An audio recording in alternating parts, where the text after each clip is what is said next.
લોકગાયિકા હિતારા બારી દ્વારા બીએસએફ જવાનો સાથે રક્ષાબંધન ઉત્સવની ભવ્ય ઉજવણી. ભુજ કોડકી રોડ સ્થિત બીએસએફના હેડક્વાર્ટર ખાતે લોકગાયિકા અને કચ્છી કોયલ ગીતા રબારીએ ભાઈ બહેનના પવિત્ર તહેવાર રક્ષાબંધનની ભવ્ય ઉજવણી કરી. ગીતા રબારીએ દેશની સુરક્ષામાં દિવસ રાત તત્પર રહેનારા જવાનોના કાંડે પ્રેમ અને સ્નેહનું પ્રતીક રાખડી બાંધી શુભેચ્છાઓ પાઠવી. પોતાના પરિવારથી હજારો કિલોમીટર દૂર રહી મામભૂમની રક્ષા કરતા જવાનો સાથે ભાવુક માહોલમાં તહેવારની ઉજવણી કરવામાં આવી. આ અવસરે ગીતા રબારીએ જવાનોની અડગ સેવા, બહાદુરી અને દેશપ્રેમને સલામ કરતા તેમના યોગદાન માટે આભાર વ્યક્ત કર્યો. તહેવાર દરમિયાન ભાઈ બહેનના બંધન અને દેશભક્તિના ભાવો સાથે સૌએ અનોખો અનુભવ કર્યો. બધાને રક્ષાબંધનની ખૂબ ખૂબ શુભકામનાઓ. હું છેલ્લા 7-8 વર્ષથી બીએસએફ ના જવાનો સાથે રક્ષાબંધન ઉજવું છું. મને મારો પ્રિય તહેવાર છે, કેમ કે ભાઈ બહેનના પ્રેમનો આ તહેવાર છે.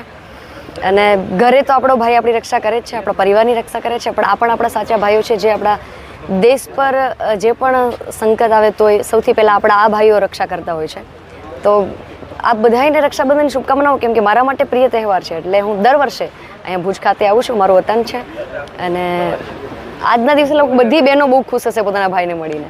ઓપરેશન સિંદૂરમાં સૌથી મોટું કામ કર્યું હોય તો આપણા દેશના જવાનોએ કર્યું છે. અને ખૂબ ગૌરવ છે આપણા ભારતના જવાનો ઉપર કે જ્યાં સુધી આપણા જવાનો તાકાતવર બેઠા છે ત્યાં સુધી ભારતની સામે કોઈ જોઈ શકે એવી કોઈની તાકાત છે નહીં. તો ખૂબ પ્રાઉડ થાય કે આપણા ભારતના જવાનો ખૂબ મજબૂત છે અને ભગવાન એને હજુ ખૂબ મજબૂત બનાવે. બિલકુલ બહુ સારું ગીત છે, મને આના શબ્દો પર્સનલી બહુ ગમે છે.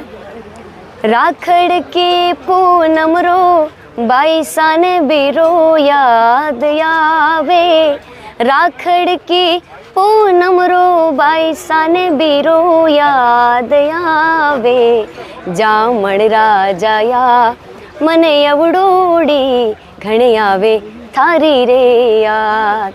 Thank you.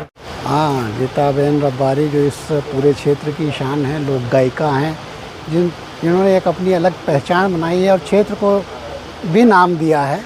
वो उनका कहते हैं, कल मुझे पता चला कि वो यहाँ आना चाहती हैं. हमने उनका स्वागत किया, उनका आमंत्रण किया और आज वो स्वयं भी आई, अपने साथ अपने परिवारजन, उनके भाई हैं, उनकी मौसेरी बहनें हैं, परिवार की अन्य जो छोटी लड़कियाँ हैं जो आना चाहती थी उनके साथ यहाँ आईं.